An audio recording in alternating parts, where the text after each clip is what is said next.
Hi! Hi! Okay, so we should grab a seat in that case, Yes, shouldn't we we? should. Welcome. We're just here to go out. I'm sure it's been a long time for a lot of us to have been able to, travel in any capacity given 2020. So we thought we'd take chat along on a nice Sure. nighttime subway ride. This is quite the sight, isn't it? Yeah, there's flying cars. Like, I think. yeah, those looks like They're like lights or something actually. probably like those of like tube systems that are very common in The some future? depictions of scientific cities. Yeah, That makes sense. would also explain there's so many lines, so many power. The tower, like there's a tower there that looks exactly like that one big tower that is like in the middle of the city. You've never seen it. Oh, No, I wait, have Emma. wait, Um, have you? I moved here and then multiple things It's happened. happened, right? We had like the worst timing Hey, for hey, no, moving it was the ever. best timing because if it was a month later, I would have Right to children just in the middle of a riot. no, I wouldn't have been able to fly in because they closed the airports. Right. If I had finished my college, if I had finished oh yeah, it'll do that probably. If I had finished my college, um the pandemic would have happened and I would not have been able to finish my degree and the airports would have been closed as well. And Yeah, I guess you hit some timing, huh? yeah, so it's not the worst possible timing. So if it was any later, it wouldn't have happened. Are you thirsty? What is that? Is that an actual Pepsi can? And that's chips. Would you like some chips? I know you like chips. Does that actually say Lay's? I think so. Well, fine, ma'am. We have snacks now. Time to sip. Oh yeah, I highly recommend getting some tea right now. The benefits of riding a train via the internet is you can drink tea. I mean, I guess you could drink tea on a train. Like on a subway train. You could. I mean, subway I here. had like this really nice, like heated mug that I would like when I was working food service. Mhm. I would like fill it with what tea was it? Probably a chai of some sort, like masala chai, Hmm. cardamom chai, Good, etc., etc. makes sense. The issue is that here it doesn't work because usually the times I would be like Oh yeah, riding the subway here subway is super crowded. be peak time, and therefore you didn't have time to like so much as move your arm without hitting someone else. They missed the chance for the best, the graffiti s. Why? True. Uh, yeah, I don't think that would have worked. Like, I noticed that Student so support. many differences between subway experiences, like between here and the rest of the world. Heck, even the subway here, like 10 or 15 years ago, was substantially different. Like, the first time I came to the city, I was like a 15, 14-year-old child. I came to the city kind of as a tourist. I got peed on by a white tiger. What? But the important part of all this is that the subway was substantially different. It was a lot less crowded. That was because about 10 years ago, a major transport policy was introduced into the city, which completely changed how public transit works. And it had deep effects on how crowded the subway is. It's kind of surprising that the subway kind of still works in some way or another.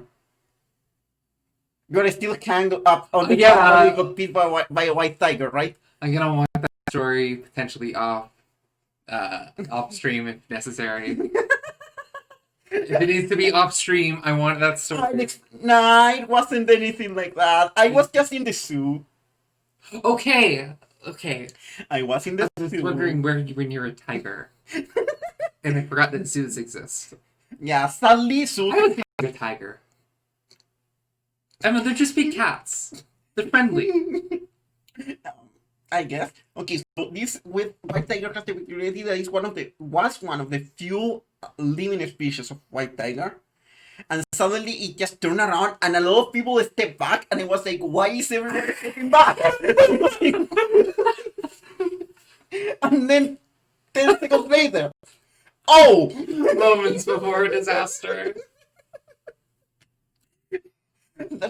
The thing apparently passed away like some years ago, and No. some of my family, and since it was the only white tiger in Chile, that made national news, and a couple people in my family like tagged me to know that tiger had passed away. Yeah, that was more or less the first time I visited the city we currently live in. I was small. I was like a child. And the city had a completely different feeling to me. As I mentioned before, I came from really deep in the south of Chile, Yeah, way down there. way down there, which is extremely small. You had snowed. I mean, I moved here from Toronto, so like I had snow back there. Yeah, we both had snow where we came from, and now we don't have any. Hey, I will take no snow. Okay. I got warned by multiple people that you need to be careful when the summer hits. It's going to be really bad. Because northern Chile, it's gonna be really bad. It's gonna be probably the worst summer you've ever experienced. Actually, it was the best summer I've ever experienced because the only summers I've experienced were in Toronto, Philadelphia, and what's it called? Nova Scotia.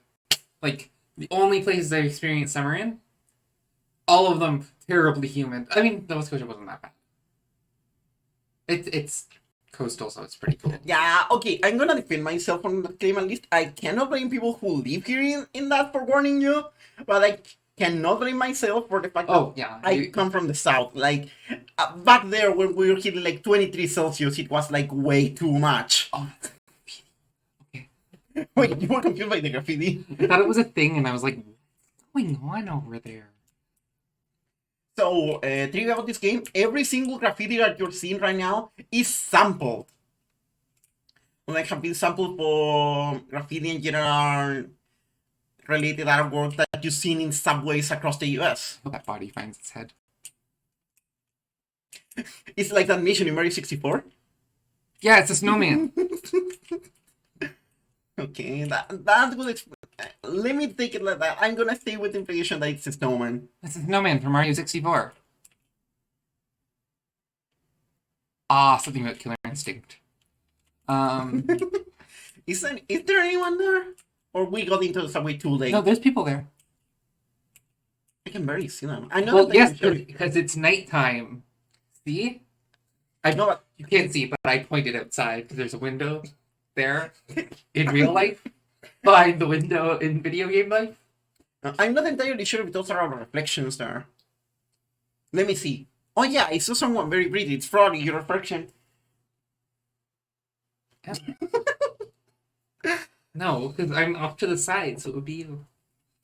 Fine as you wish. When did they start building all these that? lines? Like, I wasn't here when they approved this. Like, we're currently having issues with corporations building too big What or are those? too large. This is beautiful, but who allowed this? I don't know. I would want this in real life. Like, what is going on? Like, what are these for? Power, obviously. No, I think they're for birds. But we haven't seen any bird. Hi. Alright, you're here. No, but I wish we could see a bird. Maybe we'll find one if we look hard enough. Maybe the floating specks are birds. I mean, I cannot see they are not birds. I remember, like, oh, There's a yeah, bird. there's a bird. See, I told you. It's got to be a city of birds. It's the only explanation. Do you think the birds then ride those tubes to get to work? Or do No, I mean, yes, when they're tired. Makes sense. Do you think in the city people work? No, if it's a land of dreams, people don't have to work anymore. Yeah, nobody should dream of labor. No more pointless jobs.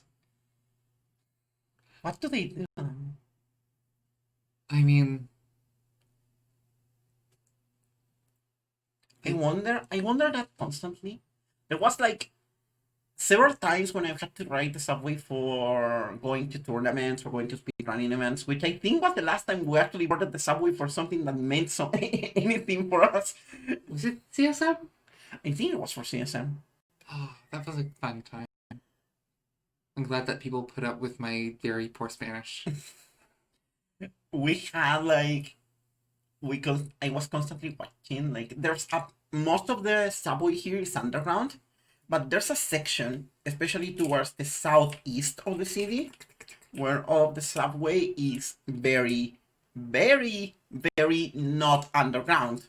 It's actually kind of overground. In Toronto, there's something like that, actually. There's the light rail in the east end of the city. I mean, technically it's Scarborough, but, like, I was out there a few times late at night.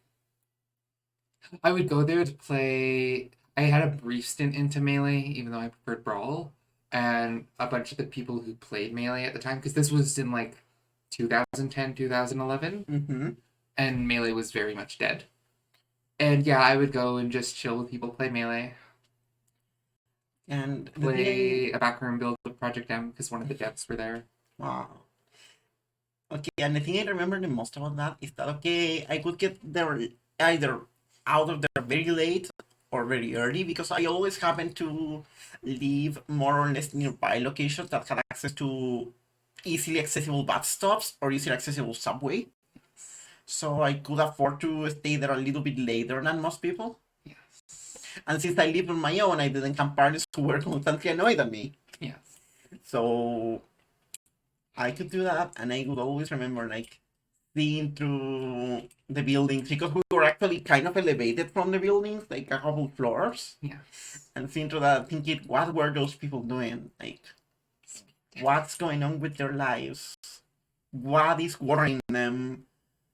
What are their dreams? Like, stuff like that obviously I will never have an answer for.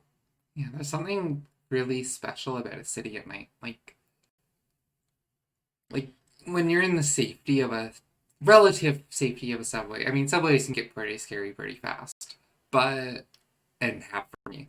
But when like you're in the relative safety of a subway and you can just enjoy the nighttime, enjoy a city, Like, there's something really special about it. I still do that like a lot, especially when I'm taking like We get bus. such a good view from the laundry room. Yes. Our laundry room is on the top floor of a something floor building, and yeah, it's a really pretty view from out there. Like you can see like half the city. It's kind of a very powerful site. Like, Yeah. it also like causes me to have vertigo. Like, I have vertigo. Yeah. And I'm kind of afraid of it. Like, during a very bad time of my life when I was like very small, Oh no. riding in like a swing was enough to cause me vertigo. No. And it was very bad. And people and other kids would laugh at me for that. I mean, they have like 40,000 other reasons to laugh at me. I got beat up in school. I will go back in time and fight them. Doesn't really. It's not. No, but I would do it. You know I would do it. No, I believed you. That's why I need to stop you down. You look so scared. Don't be scared. I absolutely believed you, love. But yeah, there's something like beautiful about those rides, about going through the city at night, or even more than night. I always think about very early morning. I think I told you this once. One of my favorite trips I've taken through the city lately was with Sarah. Yes, I remember you mentioning that. Like, and I think it was like 2 days before you arrived here. Yes. It was the Celeste Chapter 9 thing, right? Yes. I went to his place. I was playing Celeste Chapter 9 for his Let's Play show. Then we both came back together here because he was also boarding us a bus to go to his hometown. And I took the same ride because why not? Yeah. And it was like 6 a.m. And it was like a couple days before you arrived, and I was extremely nervous. Like, I was basically a big ball of nerves. I was as well, for very different reasons. I mean, Also, who could blame much for that? can we just once again appreciate that our relationship started in large part because of Celeste? Like, because of everything surrounding when the game came out. It was the And- perfect storm. And then Farewell came out like 2 weeks before. No, it was 1 week. before. 1 week before I moved to be here and left Canada for what's probably forever. Like, I may never go back to Canada. And yeah, like, it's something really special. Like, we've told that story How long before. was your first playthrough of Farewell again? 18 hours. Oh my god. The fact that you got through, like, the fact that you got through that after, like, how many hours did that one checkpoint take you with the, like, the gold feather room at the end through the stars? The one that you had to tell me what Yes, was the screen you because had- otherwise yes, they would have rage quit. She was going to rage quit Chapter 9 Celeste because just the one section that's ridiculously long. And she was like, please, okay, this is the room I'm in. Please tell me how much further until this next section. And I told her, yeah, the end of Determination. The room is horrible for a first playthrough. Like, it is horrible. I mean, I honestly think Farewell is like a symptom of it's got an issue of like, yeah, it is still pretty bad. I don't know what the cycle is supposed to be there. I can't figure it out. I gotta I like, have found a cycle where I could pretty much hold right, and I would never I get had a it. cycle that I found like semi-consistent, and then I stopped running Celeste for like 3 months, and I could not remember what I was doing because most of my runs are not recorded. So like yeah, but but the fact that you made it through 18 hours, 18 hours, like I beat Celeste Chapter 9 my first time in 6 hours. No, was it? No, it was 4.5. It was 4.5 hours. It was not 6 hours. Amber, I want you to have the following reference. Yeah. I beat base game in 9 hours. Yes, Emma, like, the fact that you stuck it through for 18 hours, like, okay, I beat it 4.5 hours, which I'm sure there's people who would consider that impressive, but, like, I don't consider, like, someone, like, good at games beating a game in, like, 2 hours their first try. Like, that's impressive on one level, but, like, there's something really to be said, the fact that you stuck through Farewell for 18 hours. Like, I think my casual save file still has the number. Like, yes, wow. there's also, speaking of, because I just got reminded of something really cool that kind of fits the moment right now. When I hit Determination for the first time, there was a thunderstorm in That's right, you mentioned. There was a thunderstorm, and I didn't realize because Farewell in that section also has thunder. Yes. So for a really long time, You thought there were just thunder sound effects because of the in the lightning. game, yeah, because of the lightning in the game, and then it suddenly hit me. Wait, these lightning effects are way too impressive. Let me look outside. But yeah, that playthrough was something, and it was one, like, it was kind of symbolic to have Farewell come out right before something that was like extremely important. During everything we went through, like, I mean, wow, we've almost been together 3 years. Yes. Like, those 2 years like everything we went through. Like it was a lot. It was a lot. It wasn't really, uh, and and it's funny because people still associate us like the couple itself with Celeste. Like, Really? I mean, ask him about it. Oh, that's right. Yeah. We have like three drawings of us, and two of them are Celeste themed. Yes. Oh yeah, the Pokemon one as well. Yeah, but the Pokemon one is literally commissioned. Yeah, the Pokemon one is wonderful. You're so Gaui, and I'm so Gaui! proud of that. I'm not Gaui! Oh no, it's gonna start talking about Gaui now. I mean, also Big Gowith. For those who don't know, Gowith is the smaller form of Big Gowith. It's part of the 5 hot dogs, which you get in the spin-off from Kirby. Oh my god! Yes, the 5 hot dogs. 5 hot 5 hot dogs that you can catch in Gen 2. exactly.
think so.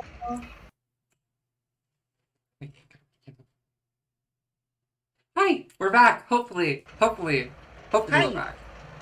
Hi, back. I'm wife. Hey, wife. I'm wife. What a coincidence. We should get married. Abed. Hi. Hi. At least the subway is just it's moving as usual. Subways do tend to move. Theo is still there. Like, I don't know if I told you about the geography. They don't always do that. Okay. Story time with Amber. Okay. Back when I worked food service, so we're talking like 24-year-old me. Pretty horrific injury. Okay, I was trying to get home after work at around 3 a.m. I just closed up the kitchen, and it was pouring rain. And so the subway, for whatever a couple of the stations had flooded, and this was when I lived in Northeast Toronto, and I worked in like Southwest Toronto. And so the train had to stop, like it had to like bypass a few stations, and then it had to stop at one station because the entire rest of the subway line was flooded, and they were just like, the subway is just being closed. Oh no. I forget exactly, and it was pouring rain, and so I was supposed to be able to get on a bus to get home, but the buses just could not get through the water. Oh no. And yeah, it was a mess, and I had to walk home for 4 hours at 4 a.m. through pouring rain. But like, it was pretty. I got very sick, but it was very pretty. Like, there's something special about like the rain through the city. Like, there's a relative safety walking in rain. I should let you know that this city is very bad at dealing with rain. Oh, I would. It's rain, and I have been living here 14 months. 13 months. 14 months. I can do math. 12 plus 2 is 7. I have been living here for 14 months. Actually, as of 5 days from now. I've been living here for 14 months. And it has rained 3 times. No, I once heard, like, it was a maybe competitive Pokemon that the city was essentially Charizard because it was never affected by earthquakes, but if you threw water at it, it would die. Oh my god. And it's basically how it is. Like, you've been here when there have been quakes, and it's like, meh.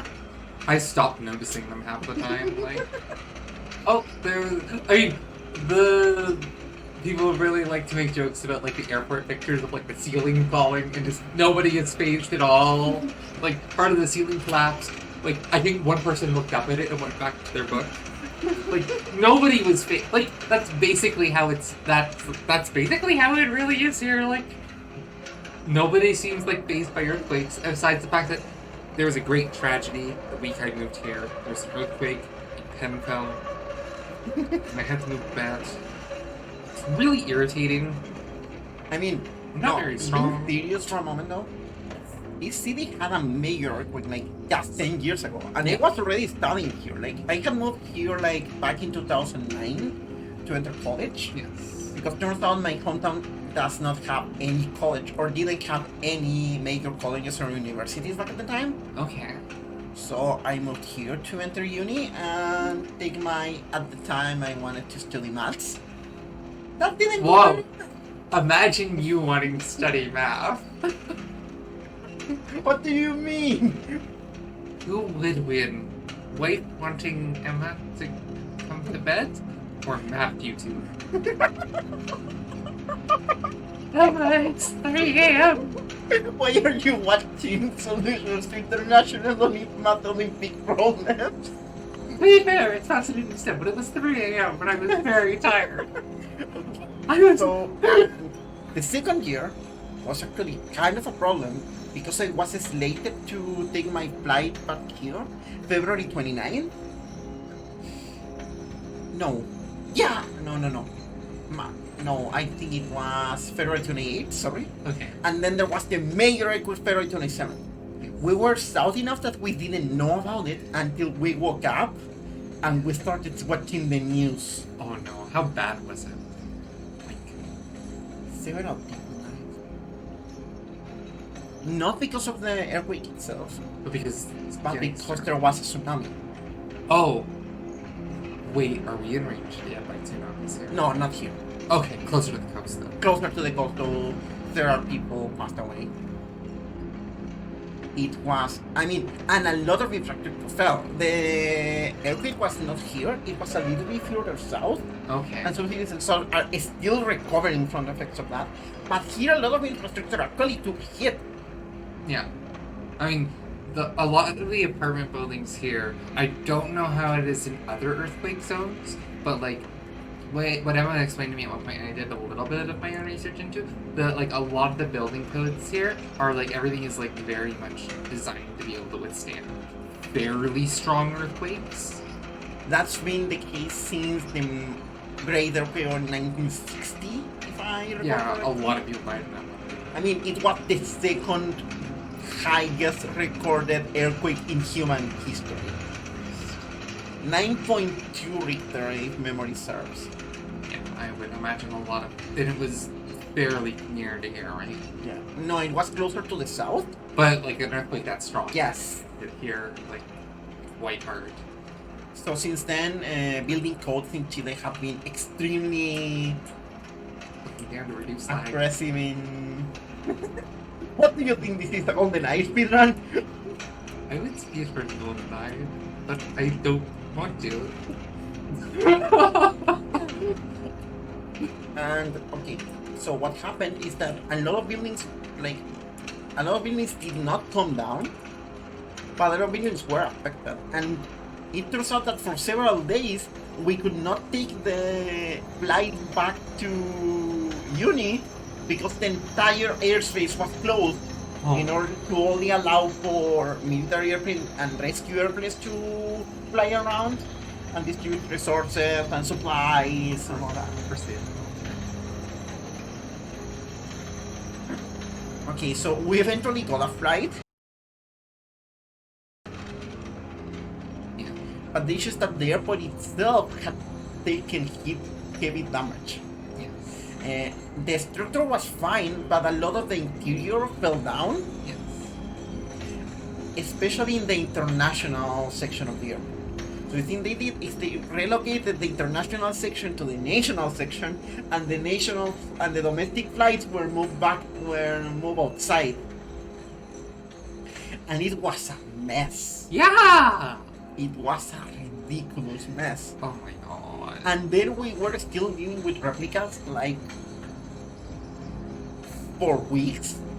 I recall I was like around doing my paperwork, and suddenly like there was a major replica like right next to one of the buildings in the unit that was entirely glass windows, like in front.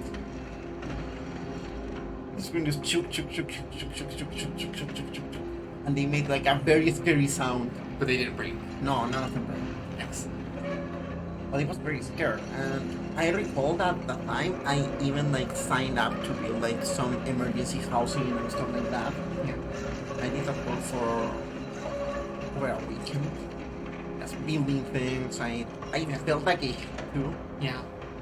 and but that wasn't even here. That was closer to the south, and we saw like some really old churches and buildings like completely torn down. They had complete pieces falling down, and it wasn't like that even close to the actual epicenter of the thing. Jeez. You could only imagine how bad it was. It was a huge shakeup, like,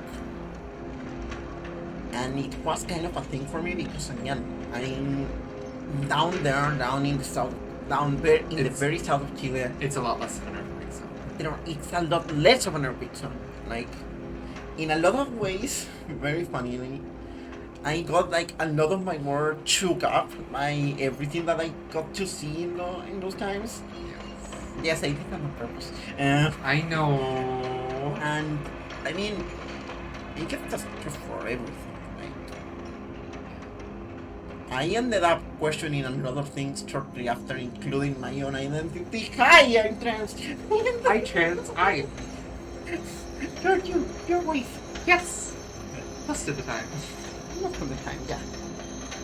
For a joke, Yes. I was trying to high-five you. And I grabbed your hand because I gave. Yeah, I'm not entirely sure how that affected the subway service, but I would imagine. It affected it a fair amount. There was like one earthquake in Toronto, and like I was walking to work, and I was like, "Whoa," and then that was it. That was it. That's my earthquake story growing up. There was one earthquake when I was walking to work. Yeah, it was kind of unexpected. I mean, earthquakes are always unexpected. Well, yes, that's. I mean, no, not always, because they can detect them sometimes. I mean, you know that there's like being serious about this because this is a topic that I'm like really personally attached to. Yes. There's a lot of people out there doing what is called earthquake analysis and detection. Some of them in very interesting ways, some of them in less interesting ways. There are some fairly decent studies about regularity when it comes to major earthquakes. Yeah. That are fairly convincing. But of course they cannot tell you like when an earthquake is going to happen. They can give you like a time frame, but the time frame can be several years. That would make sense. And it's a thing that has kind of regularly happened in Chile. Like there are major earthquakes every 20 to 25 years or so. You only know roughly, like, within a relative time frame, though, when an earthquake is still better than nothing. Like, Yeah. you can still have things prepared. Sadly, after the events of the earthquake, a lot of people became famous for, how do I say this? Like, Oh? bad faith earthquake predictions. Oh my god. Like, trying to tell you that this was supposedly predicting the earthquake. And the thing that they basically do is... what's the word I'm looking for? You've heard this story probably, like suddenly, like someone like walks into a forest and suddenly sees a very expert archer that has like a lot of arrows, like just bullseye in the middle of several targets planted in trees. And when asked what is the thing he's doing that makes him so good that every single arrow is in a bullseye, he said he shoots the arrow first and then drops the target. And that's essentially what a lot of doom cults, like doomsday cults and stuff like that do. There's a decent amount of them here too. Sadly, they became more common after the earthquakes. They seem to have died down, but you can never be super sure. I mean, you get like that sort of thing like every day with them. It's just like, oh, the asteroid's gonna hit there. We were also here in the 2012 craze, like those were some times. And the thing that was like the most worrisome is that those people are victors. They are playing with the safety, with the pain of people who suffer losses, who lost their home, who lost their family, who lost a lot of things because of tragedies, and they want to play like, we predicted it because we predict earthquakes every single week and we wait until we hit one. Broken clock, etc., etc. It's not even the broken clock, because the idea of the broken clock is that you sometimes say something that just happens to be right. Yeah, I mean, if you predict an earthquake every week, eventually you're gonna predict an earthquake. Yes. This is like just target drawing. It's like, I can search for this. If I go for this site, I'm gonna get it eventually. Albert, thank you for your impeccable timing on moving me from a very heavy topic to this nonsense. I am good at that. That's what I do. I mean, literally, I was a boss. I was a sous chef.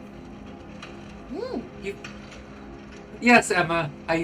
That's what a sous chef is. Before I got like horribly injured, I was a sous chef. And then when they wouldn't give me a raise, and the owner decided to be incredibly hostile in booking multiple parties while not letting us put anyone else on the clock, I walked out. Because no. But I was a boss. I fired someone once. Oh. I tried everything I could to not fire them. It's funny because I can't picture myself being a boss. I can do it. It's just I don't like doing it, but I've had to do it before. I don't think I can feel like. I mean, I literally was offered a chance at my current workplace, and I ended up turning it down. I mean, I literally was the lead of Brawl Minus for a while. I did a terrible job because I was an 18-year-old, 18, 19, 20-year-old edgy kid. And I got some good stuff. I fixed a lot of crashes. There was a crash in Brawl Minus. Like, Donkey Kong would just sometimes, like, randomly crash the game. And I was trying to, like, nail it down. And it's like, apparently, somebody had replaced DK's AI files with just those of Wolf. Because it just happened that it made DK a little more aggressive with very little effort required. Okay. So, the thing that Wolf will do is Wolf will just down D in the air on, like, the first frame he can act. Uh-huh. So it turns out that DK in Brawl Minus has an air taunt. Oh no. And it's interruptible. It's like completely interruptible at any frame. Because the joke, we tried to give him an air down B, and like, it was the hands wide taunt. And yeah, it was interruptible frame 0. And apparently, one of the quirks of Brawl's engine is that Brawl will crash if you interrupt something on frame 0. Or, well, frame 1. But, like, the first possible frame of an animation starting, if you interrupt it immediately, the game crashes for some... I didn't have access to debug tools when I worked on Brawl Minus. I was a teenager who didn't have money, so I had no way to get hold of the Gecko. But... Also, hi, people! Hi! Thank you for the ride. I hope you enjoy the subway ride. The subway ride, well, we tell stories, because, yeah. Wait, okay, so, like, apparently, if you interrupt in any sub-action in Brawl... Okay, so actions in Brawl, I don't know why, like, let's just do... Okay, so an action in Brawl, so there's fighter.pack, and fighter.pack contains all of the actions for every character, and more or less an action will tell you set up these things for the move, and then jump to this sub-action. Uh-huh. And then it also sets up things to tell the game what to do if the sub-action ends, and the sub-action does not return to anywhere. Yeah, we had some sub-action we had some of the modding tools specifically built for Smash Crash 2, so we could compare stuff, especially see hitboxes and stuff like that, so we could recreate characters in Smash Crash 2 weather. So, I found it out long after I left the team what exactly I could have done to actually fix it and keep the thing interruptible immediately. So then, of course, every fighter file, like bit donkey.pack being Donkey Kong's fighter file, it has its actions and it has its sub-actions. And I was never able to confirm this because I realized it well after I stopped working on Brawl Minus, that it wasn't actually setting the what to do if it were like there was something not being set. It's been 6-ish years, so I don't remember the exact details, but there was something was in the wrong order. Okay. And as a result, if you interrupted frame 0, the game just crashed. And because the AI really likes interrupting things the absolute earliest it can, that's why Donkey Kong would crash the game whenever he felt like it. It sounds like something that is just within the powers of Donkey Kong. Oh yeah, the other reason why Wolf was chosen for it is because, they wanted to make the CPU use the air taunt. But Donkey Kong, this was before any research had been done into it, and most of the people working on the project did not have access to the proper debug tools or debug hardware, because the Wii. And Dolphin was not anywhere near a decent enough state in 2012 or 2011. So wasn't Dolphin not even in development back then? I think it was, but I don't think it was in a very playable state. Because with GameCube had been first. Yeah. I'd have to imagine it existed. And yeah, we switched to that, and yeah, Donkey Kong would crash the game because the air taunted. It was important. There was the point where it was going to become an actual move. The air taunt was a placeholder, but the placeholder became the real one. Like, it's like, this is amazing. Why are we gonna change this? We have a couple of things like that happening in Smash 2 at some point. Let me remember if I have any. Again, Smash 2 had a lot of things at the moment, and back then. Now it's kind of in us like in the background because Framemakers is looking like something amazing though, and I'm really glad for the team. Oh yeah, for people who don't know, Emma is like the composer of Super Smash Bros. 2. Like, I'm there. Emma, you are a game composer. You made songs that people remember. Like, you're like, oh, I'm not a real composer. Oh, I'm not actually good at music. Like, oh yeah, I believe you. Hey! I was just like a silly kid with FL Studio 10, a pirated version. Emma, the FL Studio people here. I will go back in time. Don't worry, they can't hear, they have AirPods on. What are AirPods? No idea. I assume, wasn't that movie with the dog that played basketball? Must be. I like dogs. Dogs are friends. Yeah, I'm really, What really, is that? really nice That dog. looks like the church that was like down the road. And it was like it was all like angular and it was like weird. I've been to a church once. No, I went to a church a couple of times. Everything okay? Yeah. Just, Yeah. I went to a church a couple of times. Would not recommend.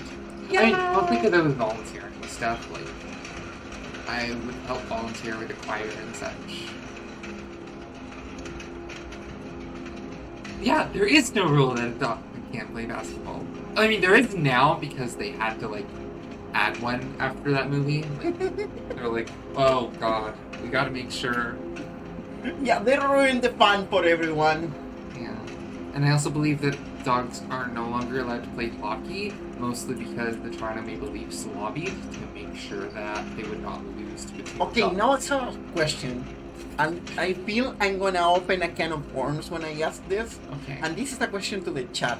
Okay. Is there any rule that says that dogs are not allowed to play baseball? I'm pretty sure there are multiple dogs that play baseball. I I prefer need to know now. experience baseball though through other people talking about baseball because it's more baffling to me that way. Yeah, and it's like more entertaining. it's like the way I experience wrestling. Yeah, wrestling is just fighty baseball. Yeah, wrestling is essentially baseball but for fighting. Yeah, it's like baseball but in real life. If you die in wrestling, you die in real life.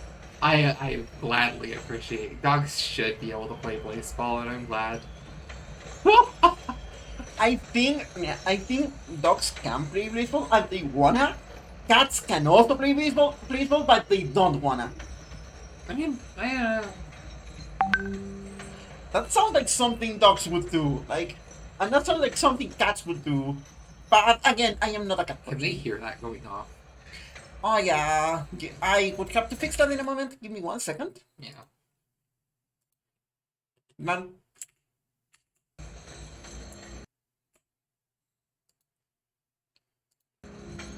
So the main issue with how I relate with how I relate with cats, like my relationship with cats have. That is a very good point. Oh, I know what that says. That says kill God. I agree. That's the headcanon now. I'm choosing to ignore whether that actually says something different. Because I mentioned that I have a really complicated relationship with dogs. No, with cats. Like, one of my favorite, like, the one pet I will always remember was a dog that we had for like several years. It was like mid-sized, tending towards a smaller. He was like really like a kind of a mustard color, did he like cats? and he was such a good boy. Did he like those? She nodded. They can't hear that you nodded. And I can that dog narrate. was like, I just went to go tap the screen because I've gotten so adjusted to a touch screen. yeah, I think dogs should be allowed to play basketball. Absolutely. We should send that. I mean, it's not should they be allowed? It's should they play basketball? Is there more ethical justification to dogs playing basketball? But yeah, I have such a complicated relationship with cats. I relate a lot more with dogs. Like that dog was wonderful. Like I recall, like during some of the hotter, warmer summers, like back there, he would like sit right in front of the front door and just stay there. Wait, was there only one option? I didn't actually click it. Sure, why not? Oh, I mean, if it's 83% and there's one option, I'm confused. Continue. And he would just like go sit down in front of the front door and lay there just bathing in the sun. Oh yeah, dogs really like setting themselves. And if we couldn't move him out of there. Oh, that's a typo. Supreme. Superim. Yeah. Close enough. Close enough. But yeah, there was like, and he was staying there, and I had such a good relationship with that. Like every time we would leave home to go to the bus stop for school, he would just walk like with us, She's so cool. and he like, I think he passed away while I was like already at college, so I didn't get to say goodbye. But he lived a good life, and I really love him. And on the other hand, every single cat I've ever had as a pet was, what's the word I'm looking for? Maybe it was like cat. Terrible. Maybe it was terrible in every single possible way. Like, I mean, not only that, like even before that, we also had a cat when I was a child, and that cat scratched me several times. Oh. I was hunted by a friend's cat once in like middle school. She would hide behind corners and like stalk me, and it was like terrifying. And I got like attacked badly on me. Like, no, but for reference, like things were really bad with Meme. Like, Meme would constantly pee on every single thing at home, and even then, it wasn't the worst thing living at my household in 2017. You had to throw out your couch. Like, you had to get rid of that couch because cat. Yeah, but that couch was from my roommate. No, yeah, like Roommates, and let's not get. let's not revive those times. I think I mentioned to you, but like growing up, was with a lot. I don't like saying that I had a lot of them. They lived with us. Yeah, There was Morag, and Jody. So Morag died before I was born. Jody died the year I was born, and Katie, the other dog, was like really dejected. Jody was blind. These are all Shelties. All of these dogs that I'm talking about are Shetland sheepdogs. So when Jody passed away, I was told that like Katie would basically like almost refuse to eat, like was not moving. And when I was 5, Katie had puppies. I never asked who the father was. Like, it didn't occur to me, a 5-year-old me, to ask. And there's wait, what do you mean dogs need parents? yes, dogs just grow on dog trees. Of course. And there was Kirsty and Kelly Cohen. So when my grandmother died in 2000, we could not take in 3 dogs. So Katie and Kelly went to a friend of my mom's, and Kirsty went to another friend of my mom's, who who our understanding was kind of a breeder, but like I was 8, so obviously I couldn't do anything about it. And We're gonna take Christy for EV training.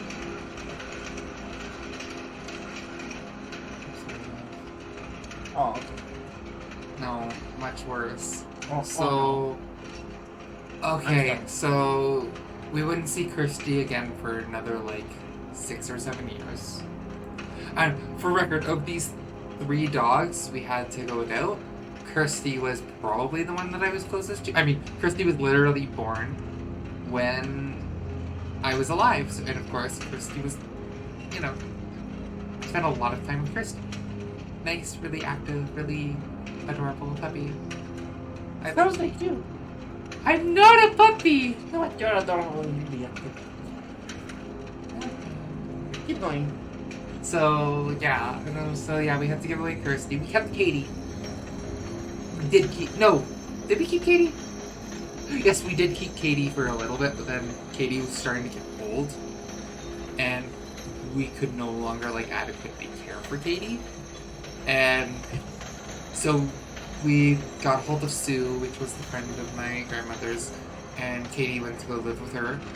Lived out the last couple of years of her life, because the thing about Shelties is that Shelties are a fairly purebred dog, to my understanding. I'm not an expert on dogs, but as I understand, they're purebreds, which means they have a lot of health issues. And Katie had hip dysplasia, I believe it was, and was really, really bad, and we just could not take care of her. But then I think it was some like 2007. Hang on, I would have been 17, so 2009? Was it 2009? Hang on, that would have been when I would start going to tournaments. So it would have been 2010. It's 2010, my mom got a call, and it was from Sue, the friend of my grandmother's, who was incredibly furious.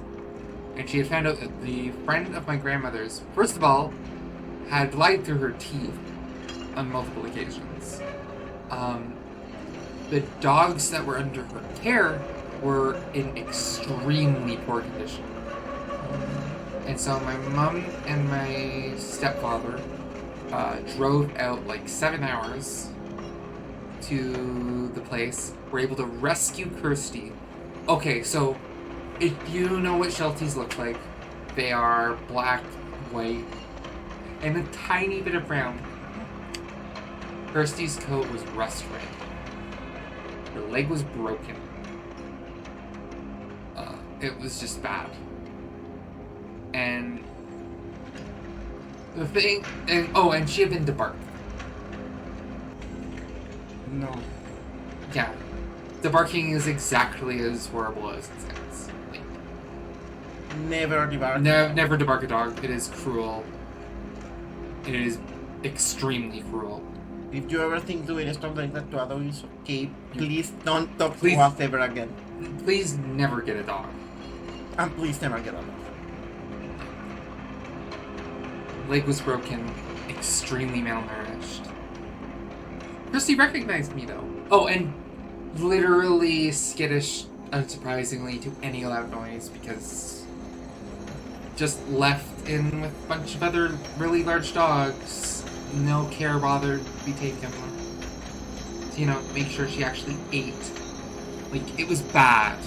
She recognized me though, and it made me happy, even though everything else about meeting Kirsty again was horrible. Like,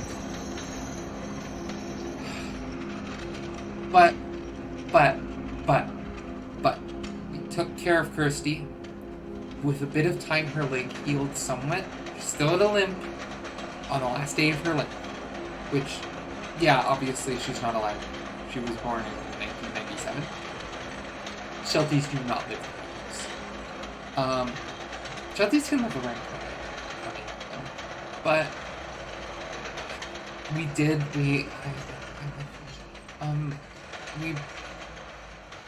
we brought her, we fed her. I did everything I could to help her with her leg. I I'd take her for walks. She'd be on a very short leash because she would be very, very stressed around other dogs to the point of like barking at them, trying to go after them because poor little traumatized Chelsea. But yeah, I took care of her. She recovered somewhat. She did eventually pass away, but I feel I would like to believe that the last 4 years of that dog's life, I gave her the best life I could. And then there's Ringer. Ringer was a special little dog. This one's an Australian Shepherd, and she was a rescue dog. Ringer was adorable. She didn't understand playing. She seemed to know that playing was something she wanted to do, but she didn't really understand it. She didn't really get it. She was very quiet. She was very like shy. Oh. She wouldn't bark to go out, so she would pee on the floor.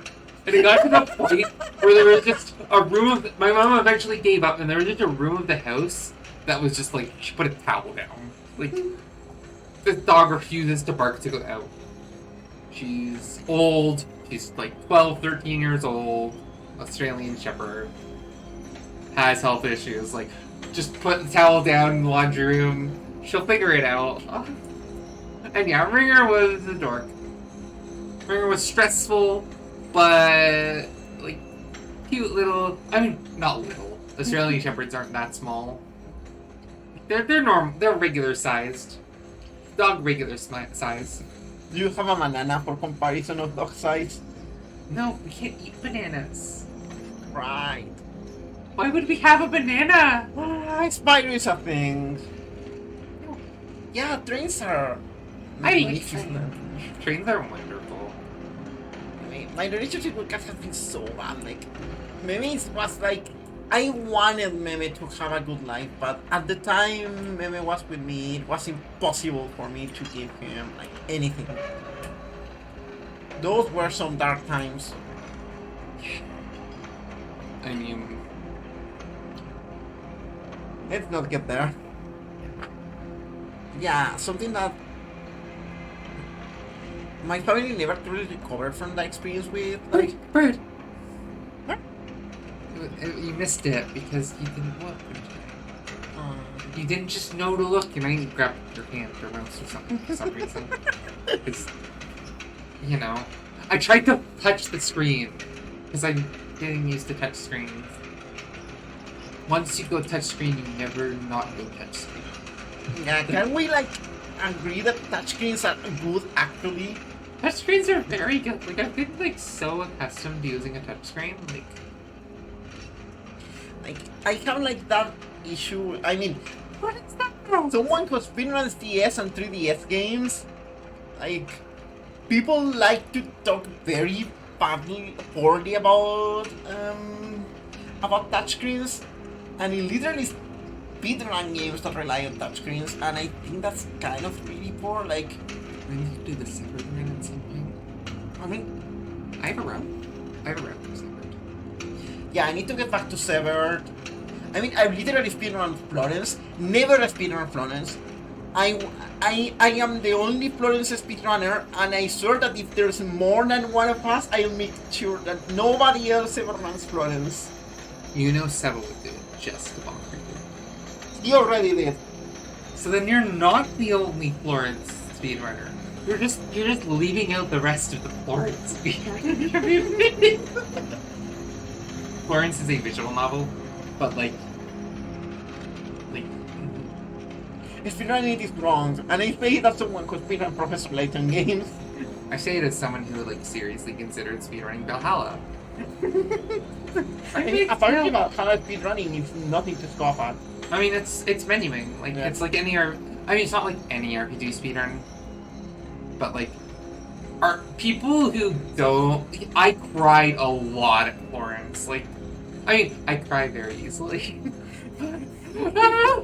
No bulleting! You remember like that instruction like from the Celeste randomizer wave-ppt that was like how how instructions to get this done. Cry. That's essentially how Amber interacts with any storytelling.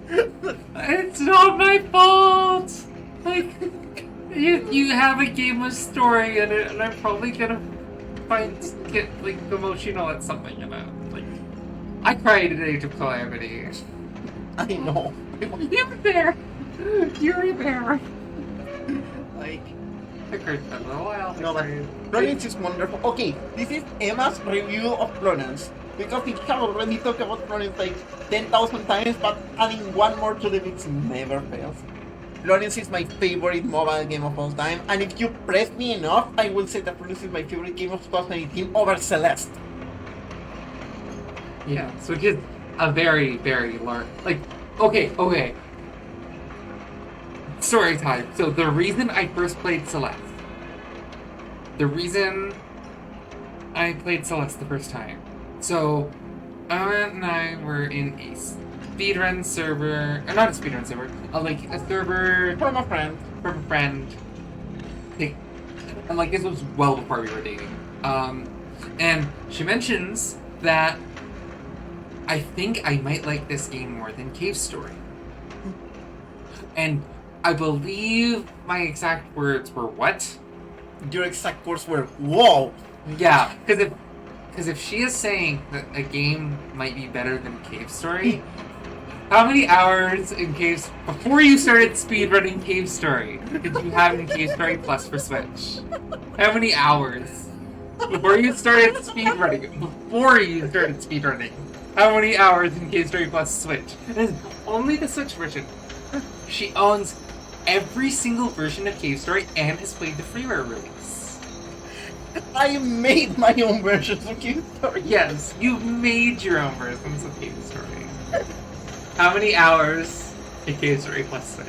It's only on Cave Story Plus Switch? Only on Cave Story Plus Switch, which is a small fraction of your Cave Story Plus hours. I think I had like 100 hours before I started speedrunning. Before she started speedrunning it. And Before! I'm counting the hours in freeware and plus. Yeah.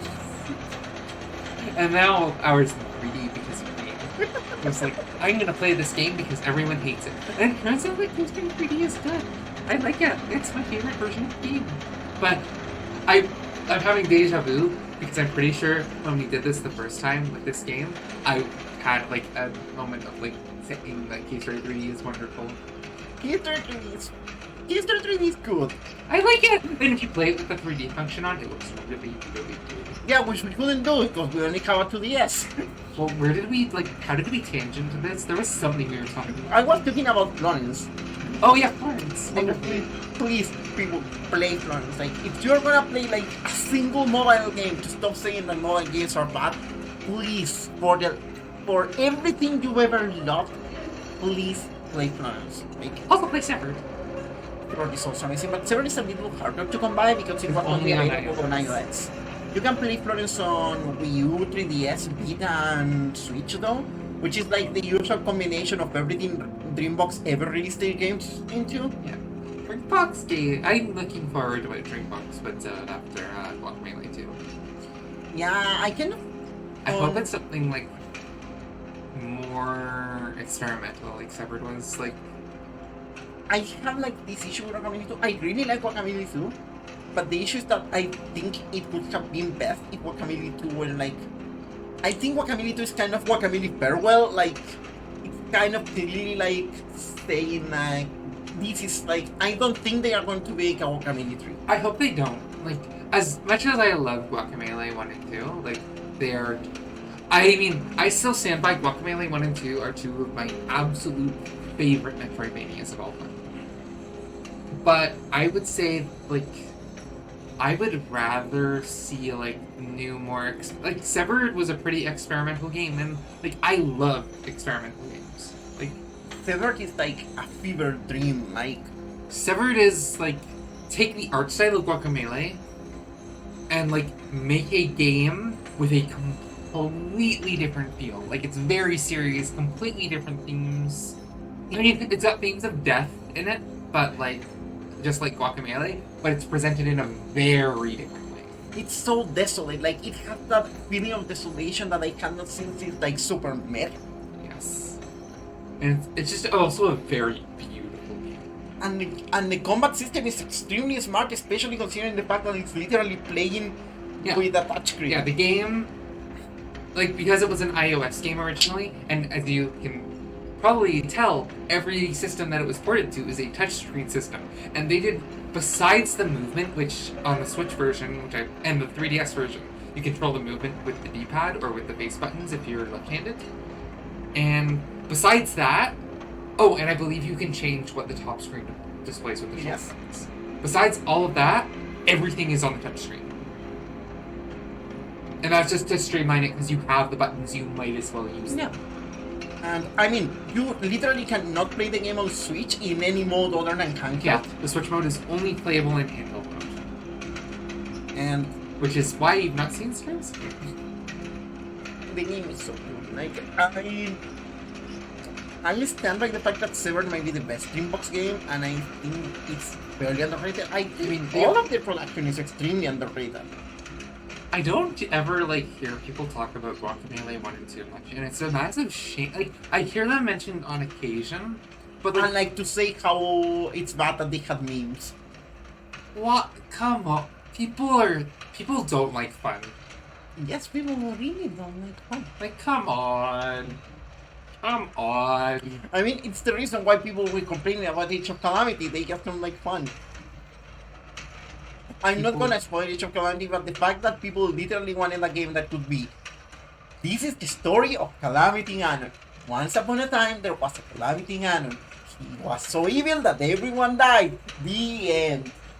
That's literally all people wanted out of the game, and it's just like, there's much more to the game than that, and people are mad about that? Like, it's a war, like, everything I've seen regarding, people talking about Age of Calamity, and I'm going to say absolutely nothing about the game, I'm not going to spoil anything about the game. I'm just talking about, the Warrior series in general, so if you are playing Age of Calamity, or plan on playing it, don't worry, I'm not going to tell anything about the story. Just getting this out of the way now, because the game came out 2 weeks ago. I've already 100%ed the game. It's wonderful. You should play it. I have 80 hours in it. On one file! And I'm in speeder. Anyways, I feel like a lot of people went into Age of Calamity. I mean, it's the same as the original Hyrule Warriors. People went into it expecting a Zelda game and not understanding what a Warriors game is. Warriors games are feel-good games. Yeah, you pick the cute girls, you go mash buttons and watch KO count go nyom. I mean, it goes less nyom in Age of Calamity. They did a really good job. The one thing about that game that I like the most is it is the turn brain off that a Warriors game shines at being, but there is just enough depth. I mean, you how many hours have I spent on rounding it so far? Too many. When will I return for more? I think I can get it well below 3 hours. Anyways. Yeah, I don't know where this came from. I don't know. I mean, do we know anything? Do we know where this is going? Where do you think this train is going? There, we can see.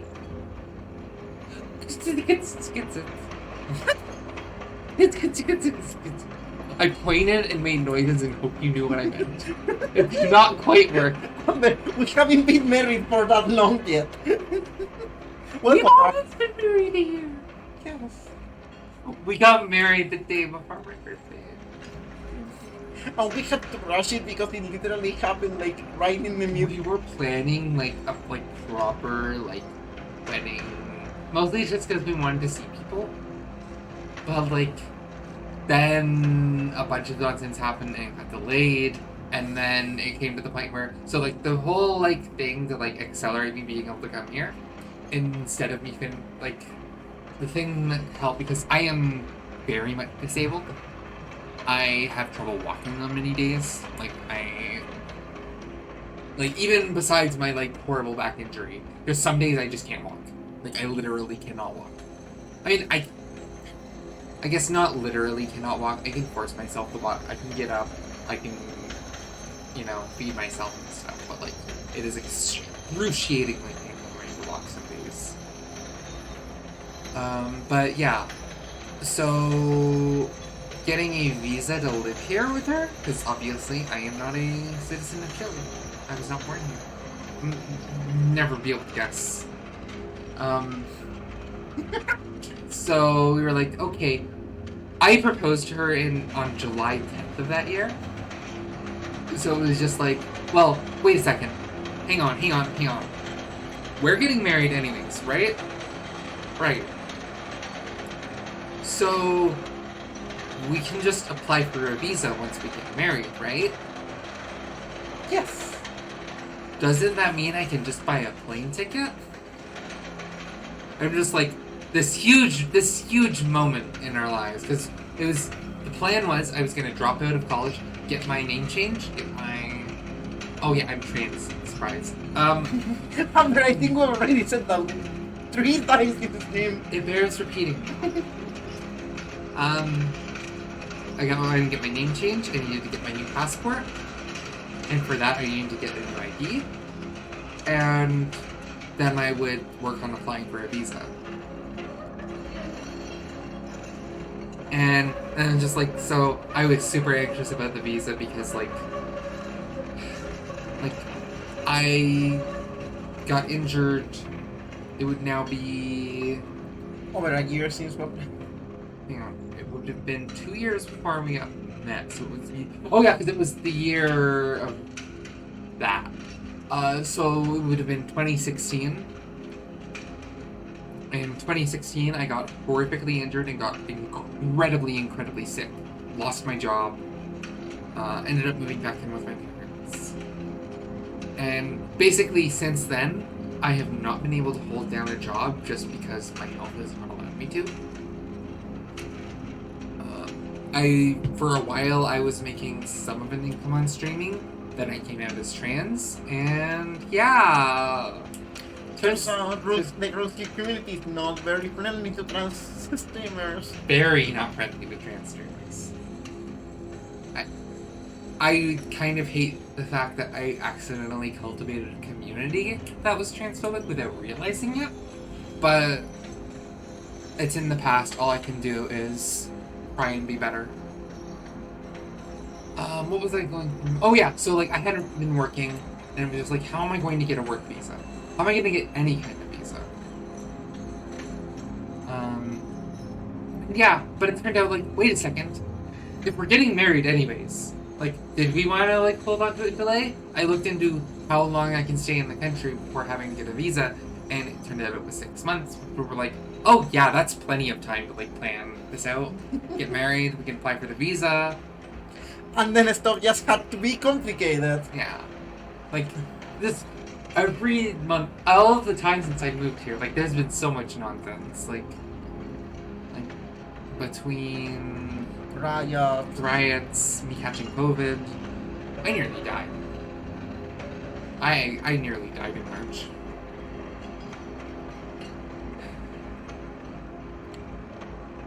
And his work.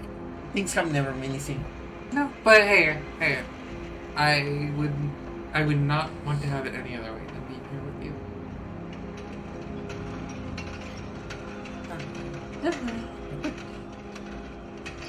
Yeah, do you think the spring goes anywhere? Does it need to?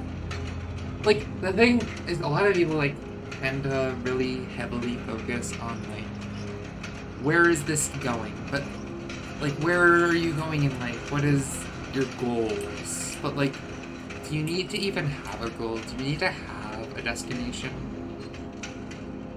Sometimes it's good to just go and see where life takes you. It's okay for life to be just looking at the interesting things and taking life. Yeah, like it's okay. You don't have like. I feel like, like the way the world is structured, a lot of like the capitalism nonsense is like we live to produce, then when we can no longer produce, die. But like. And a lot of people are like heavily focused on you need to do like The amount of people focus on the 30 under 30 stuff, like, oh my god, this person who's like 22 did so much stuff, when like the vast majority of people don't even figure out what they want to do with their life until like their 30s, their 40s. Like the number of people who haven't like started, doing what they want to do with their life until like their 40s is a lot more than I feel like people think. It's okay for life to be aimless. It's okay to just exist. You don't have to earn existing. Like, you don't have to earn. You don't have to earn anything. You have the right to exist. I think that like learning to do that is something that has been like really hard for me. Yes. In the last couple of years, like learning that I don't need like constantly escalate, like constantly climb up. It's okay to just live for these little moments like this. Riding a train. What does it matter where this goes? Right now, we're here, and we should enjoy it.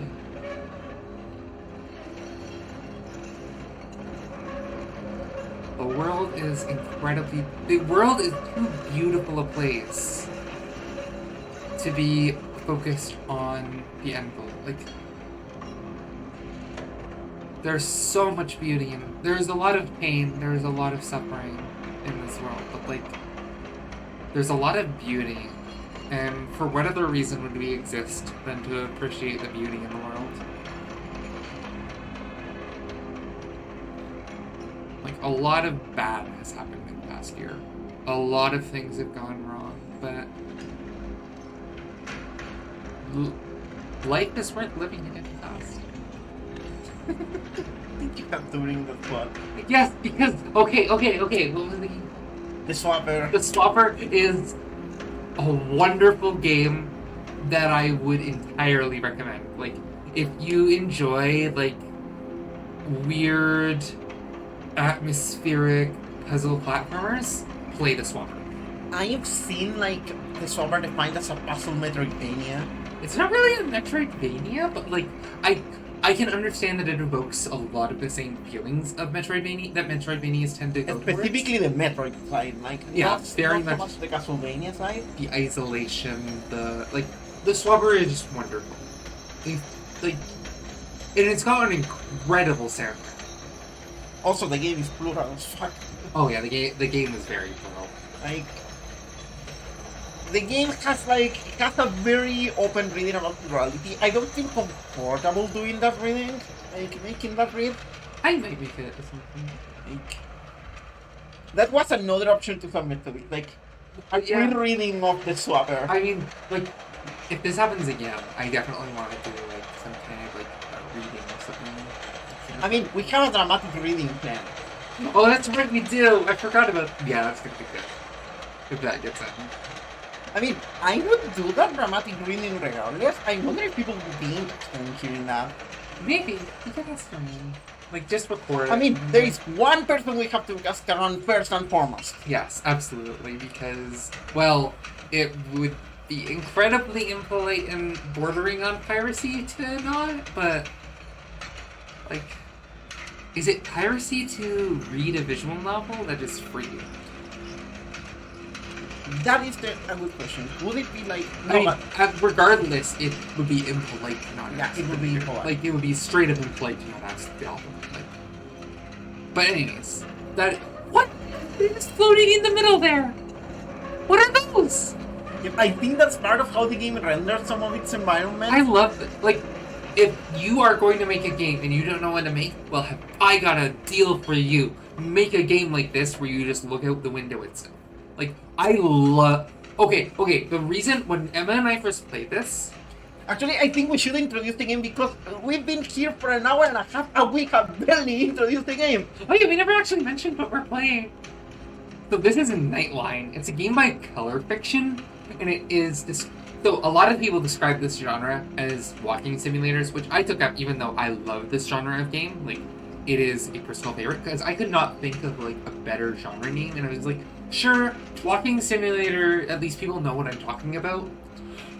The word they use is it is a passive exploration, and I love that so much. Yeah, but I think there is a difference, like even a bigger difference between what most people understand as a walking simulator Yeah. and a passive observation game. Like usually walking simulators are presented as stuff that very clearly has like a narrative or a story like going around it. Not always. Emma, I've played some like very thrown together stuff like that. Like, But 99 at least is very like just we are just riding a subway and enjoying the subway because the subway is just a thing. And this is a game by Color Fiction. We got this game from Pay What You Want at Yeah. the time. It was like short release during the time. There were several developers in each CO starting releasing the games with Play What You Want or free And because a people lot. were locked at home. and a lot of them were this kind of game, which, as I mentioned, one of my all-time favorite genres of games are games that like. So, actually, I'm gonna tangent off. So there's something I've thought about a lot, and just like, so a thing I feel like a restriction a lot of people place on their games is like it has to tell a narrative. And I feel like that is restricting games too much. Like, what is wrong with just having Yeah, like it's an environment to explore and the player can figure out what's going on yourself? like I think that there's a major difference between a game having something to say and a game having to have a narrative. I Yes. like my games having something to say about them, Yeah. but that doesn't necessarily always have to be a narrative. Yeah, you don't have to have a narrative. Like, that's the thing, is like, there's something very special about this kind of game that I've always liked. Where it's like, it doesn't necessarily have a narrative. Sometimes you're just exploring the Technicolor dreamscape. And just seeing what you'll find. So And marveling. we cannot recommend this game. We cannot recommend the work of Color Fiction. Yeah, enough. everything Color Fiction has done, I would 100% recommend. Like, everything in their catalog, I would recommend. I still can't believe that they were like aware of the fact that we're probably streaming this at this moment. Yeah. Yeah, because we mentioned it a couple of times, so. I mean, they're a small independent studio, obviously. Yeah. Like, And You so, would- some important stuff actually is that this version of the game actually dropped last week. yes, and we haven't actually, like, gone through this version. This is the last time we played this game. It was like back in May. Yeah, it was in March. No, it was April. It was April. And this version actually had several changes. The poll that you choose the landscape, which effectively changed not only the color of the train, but everything we were looking outside. Okay, you probably noticed that I'm getting, like, completely distracted by... What is that? Like, this background, the stuff going on there. I've never seen any of this before tonight. I've seen, like, a bare amount because we, like, quickly vetted it all to make sure that nothing that got added is going to cause problems. But, like, I've not seen almost any of this that's going on in the background. I don't know if it's procedurally generated or not. I assume it is, but Yeah, I think for sure I generate them. like, there's so much going on, and a lot of this stuff in the background is like super complex, and it's obviously deliberately obscured so you can't see it for too long, and it gets constantly obscured, and that's just something wonderful about that. Like, in your average like passive exploration game, if you saw something weird in the distance, you'd be able to go to it and examine it. And often, like, it would be more confusing when you did get there. But, like, the thing about this game is, We can't. unlike Zelda games, walls are not optional in this game. So, yeah. And I feel that gives it like a very mysterious aura. Like, this is all we have. We are in like this wagon of this one train. Coach. It's a coach. Oh, A coach. oh, okay. Yeah. Or a car, whatever. We're in like this car of this train, and we cannot explore any more than that. And I mean, that's literally how subways go. Like, Yeah. when you're riding a subway, you cannot get like to explore outside without get enough. Yeah. And for us right now, get enough is not an option. The next stop is infinity. We'll be here for a while. Yeah. And I think that's okay. Like, I sometimes, like being here. sometimes, like, mystery doesn't always have to be solved. No, like, I feel like people tend to get, like, super overly focused on explaining every little detail when, like, it's okay to, like, it's okay for a game to leave you with more questions than answers. I still think that one of the biggest, what's the word I'm looking for? One of the biggest correct decisions Celeste ever made was to refuse to explain to the player anything about Mirror Temple. Yes, the fact that it doesn't explain anything is, in itself, the best part of its storytelling. Like, you don't need to know what the Mirror Temple exactly is. We don't need to make It's not important. like Mario and Theo literally ask themselves what that is, and Besides, it doesn't matter that much. ultimately that's important because it ultimately doesn't matter that much. The game is not about the Mirror Temple. The game is what about the Mirror. The game is about what the Mirror Temple means. Yeah. It's about the inner conflict of Madeline. Yeah. It's about, and the Mirror Temple serves as a function to remind us that we all struggle, that we all have our inner Mirror Temples that we need to go to and eventually face our reflections. Research is the best thing But, and therefore, trying to explain to you what was the Mirror Temple would completely defeat the point or make the point exceedingly obvious. Like, you Yeah. either had the option to explain the point there and making it like hammer it home when, I mean, Celeste is not particularly a saddle game.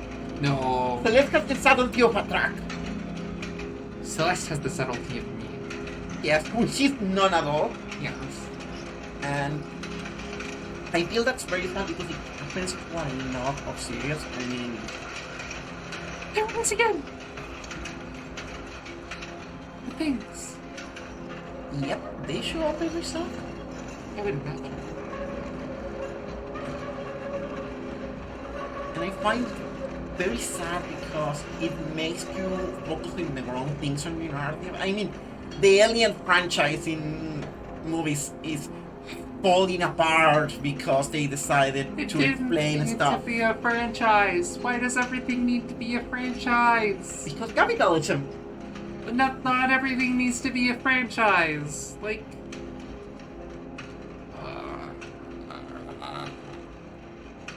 Amber will never forgive them. Amber will never forgive. Alien 1 through 3 are some of my favorite movies.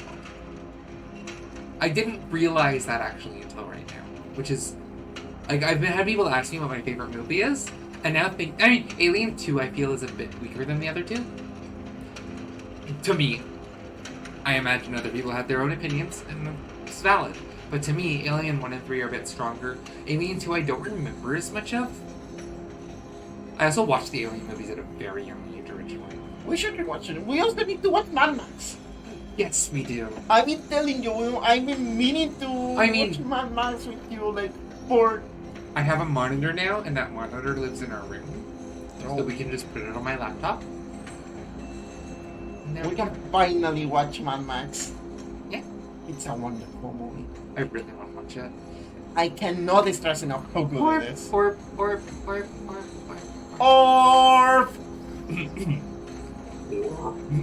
No, I can't go no anymore. Fuck. Amber! I'm sorry. Amber! Hi. Amber! Did you know it says freak? Yeah.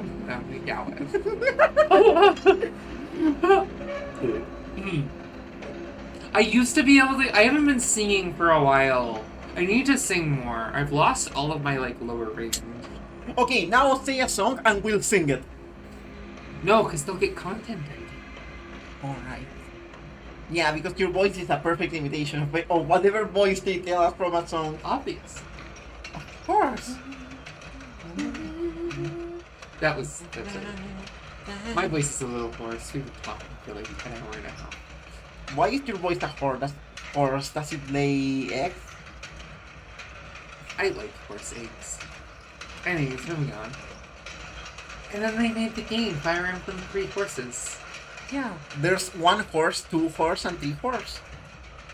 But then the DLC added a 4th horse. Which is still at least 50 horses less than most of the early Fire Emblem games. Do they lay eggs? That's presumably why there's so many in the early Fire Emblems. There's a Emma, there's a lot. Horses good. Horses are friends. I have like such a deeply like respect of horses. They also taste quite good.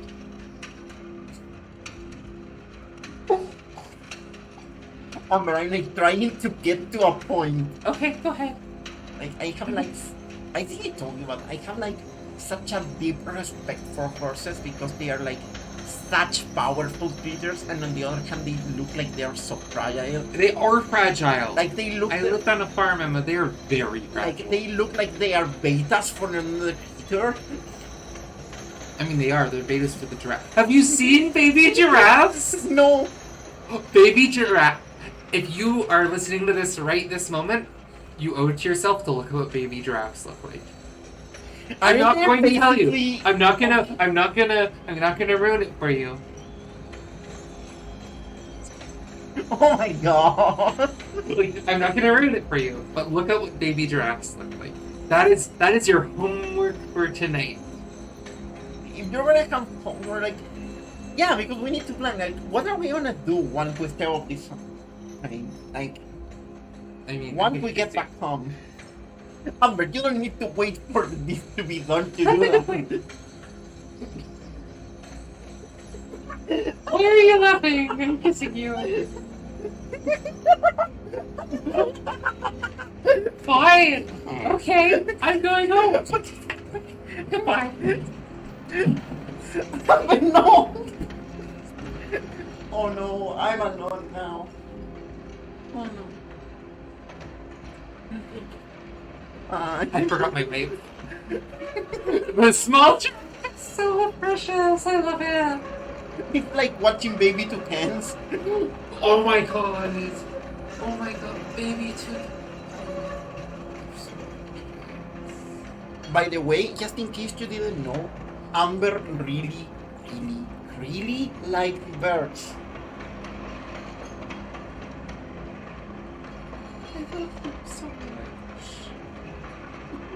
Amber is getting emotional because I reminded it that baby toucans exist.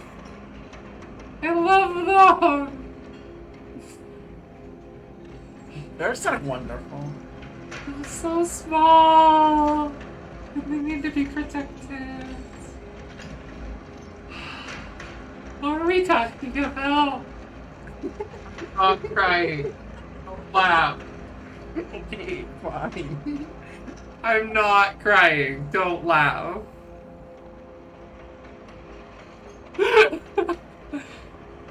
Baby toucans. What's that tower in the background? It's the CN Tower, but square.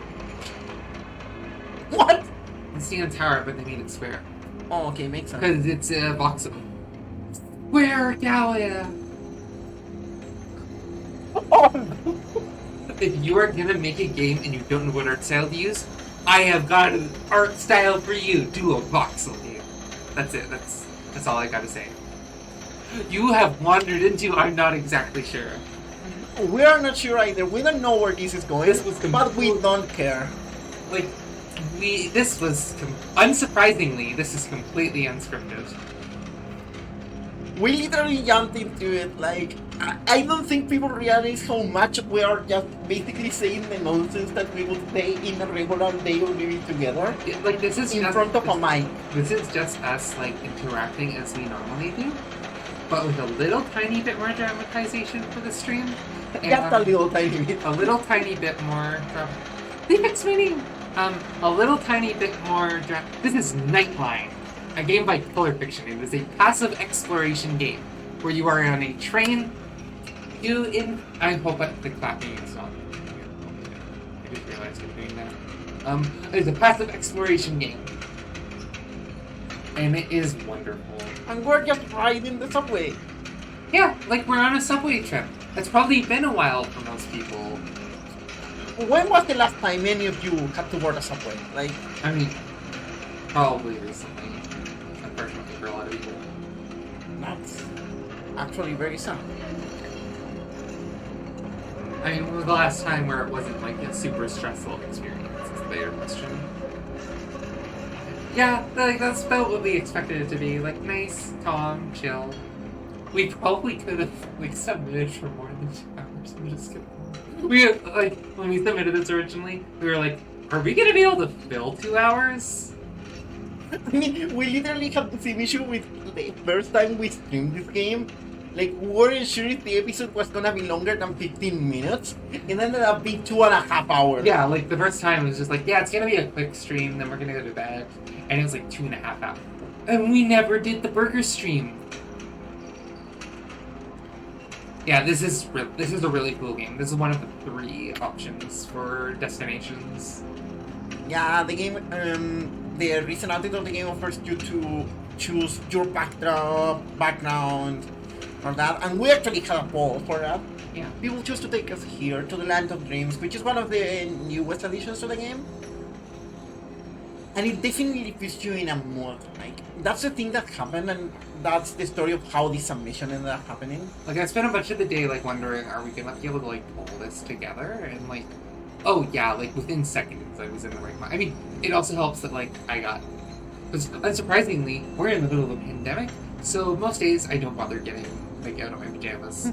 I got dressed for this, even though there's no webcam. Got in the right mindset.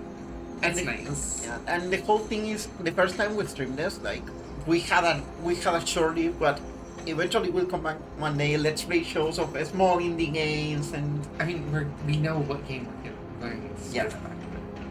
And good because I forgot. and the main thing was, we weren't sure if this game was gonna be on Steam any longer than 15 minutes. We were like completely not sure if it could be. And something really cool about how halfway rides go is that they put you in this mindset to remind like other times that you've traveled. Because like Everyone travels. Everyone has his stories about traveling, about going places. And suddenly we found ourselves like telling stories about those times, and those stories eventually led to more stories. And we still have to do the burger stream.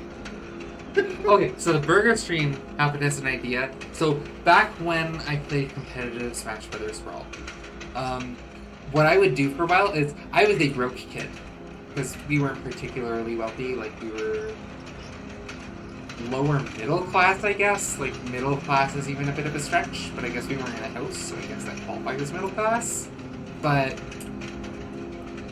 I didn't have money, so what I would do is people would get me these Wendy's gift cards, and I would burger money match people just because it was fun. Like, it's just like that's money match for a burger off the dollar menu, and I would burger money match people, and it was a good time. It was a really good time, honestly. Like, I miss playing competitive Brawl. It's unfortunate what it turned out about most of the people I was around at the time, but let's not get into that whole mess. Like, let's extremely not. But like I do miss the experience of just going weekly down to ANC games and ANC World, like just playing some Brawl, going overnight. And just, I have the same memories. Like, Getting some pizza. There's a good pizza place next to it. there was, we're not sure if it exists anymore. I mean, ANC World closed down a couple years ago.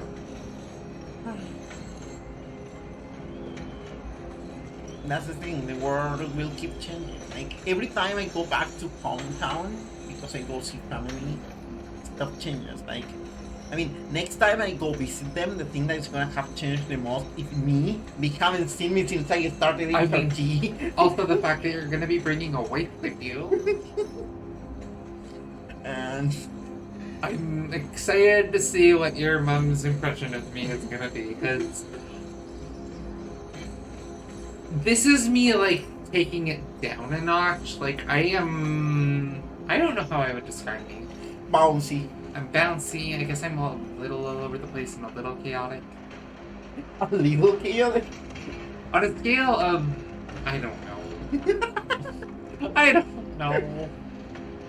Yeah, like things change. Things are constantly moving. Like every time I go back to hometown, there's like one building that wasn't there last time, one store that used to be open and now closed down, one street that is completely unrecognizable to me, one little detail, one relationship that doesn't exist anymore, one place that means something different, and that has happened to me every time I travel, like back there. The very little times I was able to, like, from broken families to just a new home to things are constantly changing, things are constantly moving. I think a lot about how I will, like, never see the places where I grew up. Like, I lived in Toronto my whole life. I will likely never, well, besides, like, the first 5 years where we lived on a farm. But I will never see Toronto again.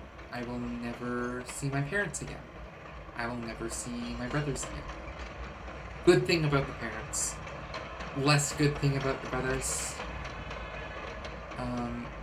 I will never see any of the places I worked. I moved here. Basically, I had to leave in the middle of the night because I had incredibly controlling parents. Like, grown adult who had to worry about its parents showing up at its apartment building if I didn't, text back within 5. Like, they literally showed up to my work at one point, and I had to deal with the whole fucking mess. Oh, I'm sorry. But, like, it was a whole mess with them. And just, but I won't see any of that potentially ever again. I left most things behind. My guitar. Your copy of 92. My copy of Problem Sleuth. Problem Sleuth issues. I'm not that sad about Problem Sleuth. But yeah, the whole thing is there's a lot that we will potentially never see again. Life is just you constantly leaving things behind. And that's okay.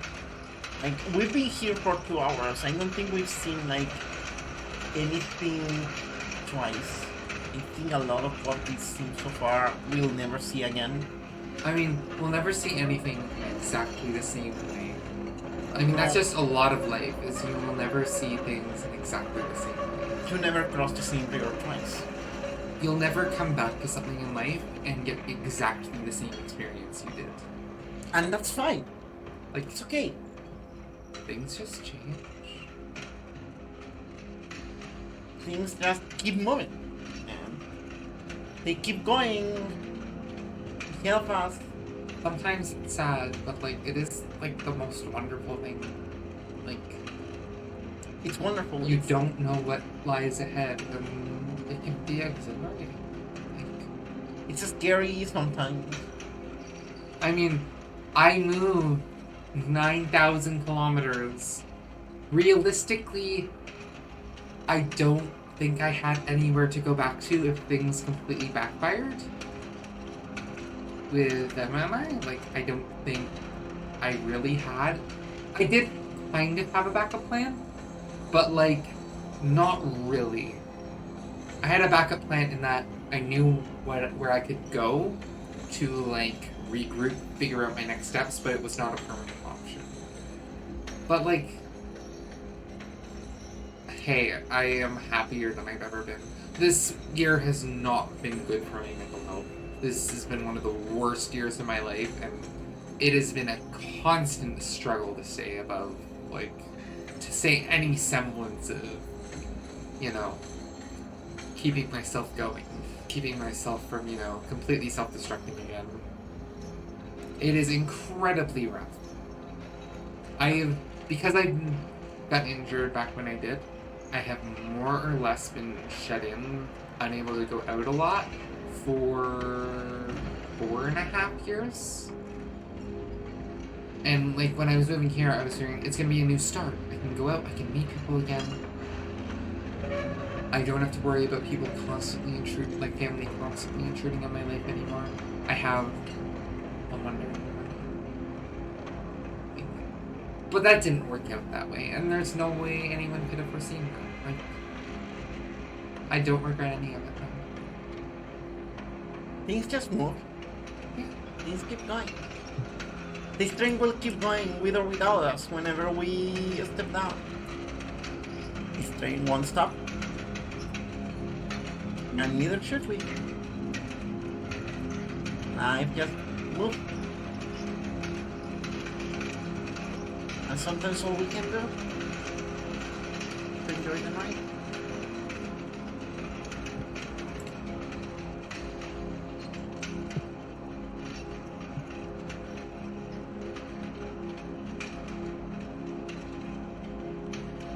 I mean, life is just. I mean, nothing could have told me. Like, okay, so I've been through a good amount of relationships, and like nothing could have told me like the year I met Emma that like one, I would have fallen head over heels after being like, no.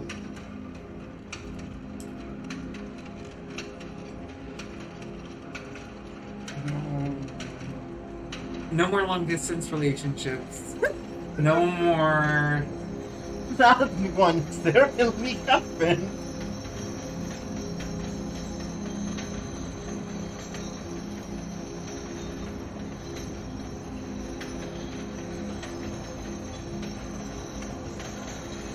Yeah, that was like a year of the unexpected. Like, I mean, two things happened to my life just at the start of the year.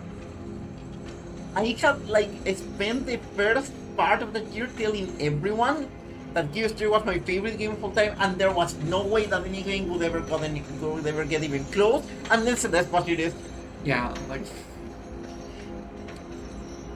And then I was fresh out of like 3 failed relationships when we met, like all 3 of which I broke up.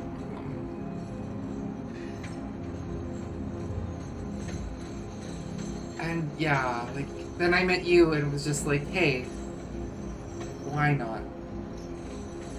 Like, what was it? Let's just take it a day at a time and see where we end up.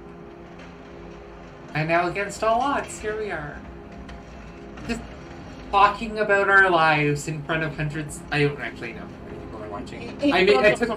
I took good care to not actually check in case it was a big number. I didn't expect it to be, but like I don't. We will never know it. And that's life. That's constantly moving forward. And it's wonderful. And like, and we get to enjoy the ride together. But I think it's time for us to step down. It's time for us to get off the train. You all can keep going. And honestly, I actually do want to catch what's coming up next. Thank you so much for having us here. And yeah. This is Nightline by Color Fiction. This is a wonderful passive exploration game. Passive observation game, rather. They have a lot of games similar to this one. Some with more or less storytelling in them. Their work is wonderful and you should go check it out. This game is available on itch.io, colorfiction.itch.io. And yeah, just give it a look if you enjoyed this. It can be very soothing. So yeah, have a wonderful night. That's You were gonna try and do like an actual send-off? My wonderful wife, Amber, was here with me on this year.